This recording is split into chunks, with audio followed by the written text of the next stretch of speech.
Hey guys, andito tayo sa nag-iisa kong inahin. Nagpapakain tayo guys at i-share ko sa inyo kung paano ko inalagaan yung kanyang mga biik. 15 po na biik. Ito po sila oh. 28 days na po ito. 28 days. Marunong na po silang kumain, ang lalakas ng kumain. 15 po sila lahat. Wow. Wala pong namatay kahit isa. May maliit kasi pag magpadidi ako inunak yung mga maliliit kasi nagkakagawan sila sa susunang kanilang mother, kaya may maliit talaga pero malalakas na yung kumain mga boss. Ito po 20 days pa lang po, tinuturuan ko po na silang kumain ng ultra pack. Tapos nakaubos ako ng dalawa. Ito ang kanilang painuman. Ito ano muna ito pure water. Tapos pag maubos ito mga boss, nilalagyan ko na ng Vitamin Pro yung kanilang inumin. Sa bukas i-injection na natin to ng ivermectin para purga at saka bilamil para pagdating para pagbigay natin sa bumibili, malalakas at malulusog na.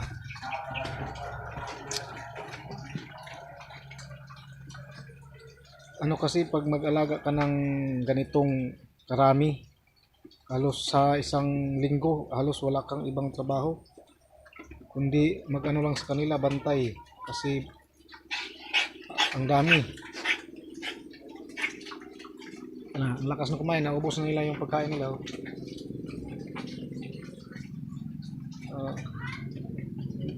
First time ko po nag-alaga ng inahin.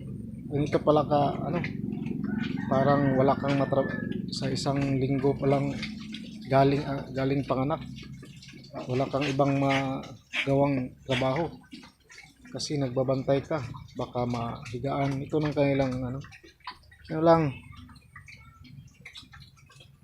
pang backyard farming ito lang. Isa po, nag-umpisa pa lang tayo dito. Baka magkuha ako para inahin na rin mga boss. Ito 28 days, may malalaki na at meron din namang maliit. Ang lalakas na kumain.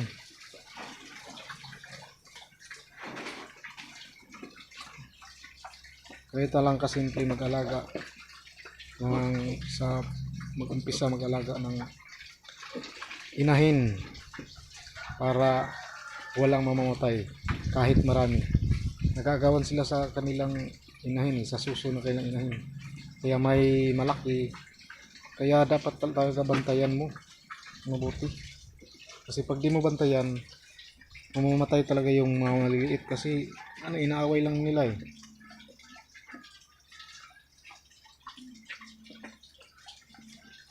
Ito ang kanilang kulungan. Pagkatapos ng pagpadidi, dito ko sila ilalagay. Tapos kumain na kayong yung ina nila, mother nila. Kasi pag pinalabas mo yan, sasaw yan sa pagkain ng inahin. Ang resulta ng pag makakain sila niyan, magtatai. Kaya dapat itago mo muna sila pero kung pwede naman yung pagkain ng inahin, lagyan na ng aquadox para kahit makakain yung mga biik, hindi sila magtatai.